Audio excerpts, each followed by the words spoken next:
But in terms of the connection between education and economic growth, is there literature that's Oh, now that's, yeah, I think that's much stronger, right. I think that, I mean, you can see that in many, many ways. States that have higher percentage of the college graduates have had lower unemployment rates. If you look at individuals, the same thing. You look at how our economy is changing. We are an economy where like my father, who was a high school dropout, he got by in life working using his physical attributes. Now you get a machine to do that, or you get a robot to do that. So you've got to bring to the table as a worker some sort of skill, increasingly some sort of analytical ability. And you're only going to get that by getting some kind of education. And it doesn't necessarily have to be beyond high school. One of my ideas is we need to look at our high school curriculum and perhaps add to it programs that will equip a student once that student's graduated to go into a technical field or to go into a vocational field without going on to further training. Right now, I think a lot of the focus at the high school level is getting you ready to go to college, which is fine. But we might want to think about other avenues. Not necessarily, I'm not saying targeting students, but for a student who says, you know what, I want to be a medical tech person, or I want to be an HVAC person, I want to be an electrician. Well, we could start offering curricula for that at the high school level. So if you were the economic growth czar of the state, you would say we need to really look at education, invest in education. Right, and I would look at the, I mean, I think North Carolina has done a great job with her public universities. We've got great private universities also. We've done a great job with our community colleges. We've got, I think, 50-odd community colleges around the state. I think the statistic is that no one lives more than 20 minutes away from a community colleges.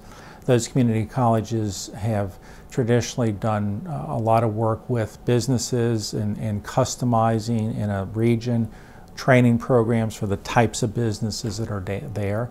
I think one unexplored area would be to take a second look at our high school curriculum and see if we might want to develop different tracks at the high school level, where one track would continue to be training kids to go on to the community college or four-year college, but another track might be training those kids who have an interest in a particular skill, technical skill, vocational skill that they could get at the high school level, and then when they get their high school diploma, boom, they're ready to go to work. And just to clarify, you're talking about public schools, right? Well, yeah, K through, high schools.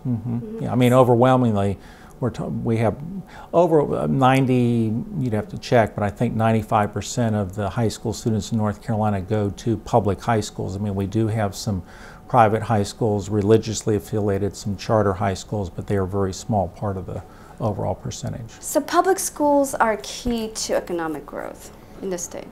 I would, yes. As the system is, yes. Okay, because that is a different story from tax cuts are key to economic growth in the state. Sure. Yeah. Okay. If you have a population that isn't very well educated, it does attract a certain kind of business here, the business that wants low wages. Is that more or less attractive than the kind of business that would come here for the kind of workers you're talking about who have analytical skills? Well, if your objective is to improve the standard of living, part of that would be to equip people with skills that they can attract better paying jobs. Like research triangle type jobs, like. Well, I'm not sure we're going to get that in every county in North Carolina. I mean, I think it's probably too much to expect that every county in North Carolina is going to be, say, like Wake County.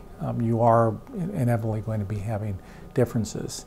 And I think one of the issues, one of the real sticky issues that exist is it better to focus your economic development on people or on places? And the problem with focusing on people is, like I earlier said, in a lot of the rural counties, the kids who do the best in high school go to colleges and they never go back. And so that it's a brain drain. And I don't know how you're going to reverse that. And what I've said counsel people is that you maybe can't, and that rural areas are just going to be different. They're going to be different places. They're not going to have the per capita income that the urban areas are going to have. That's not to say they can't be economically viable, but it's going to be a different economy. And do you have an opinion about the vouchers for Well, as an economist, I like competition. So I think one benefit of vouchers and charter schools is that encourages people to think differently about education and encourages experimentation. So I think there are benefits to that. Now I understand the argument against them, that some view that as taking resources away from the public schools, and the concern that the public schools will be left with the harder to educate kids, and the better educated kids will go to the private schools. But competition's a big driver. So if we can have a system where you get the good parts of the competition, and get that in competition everywhere in the school system, not just the public schools, but the private schools, I think that's helpful. And of course, how we educate, I've been at this game for 35 years now, game being university professor. How we educate kids is, I think we're on the cusp of, you probably have done stories about this, of dramatic changes in how we educate kids, primarily using technology.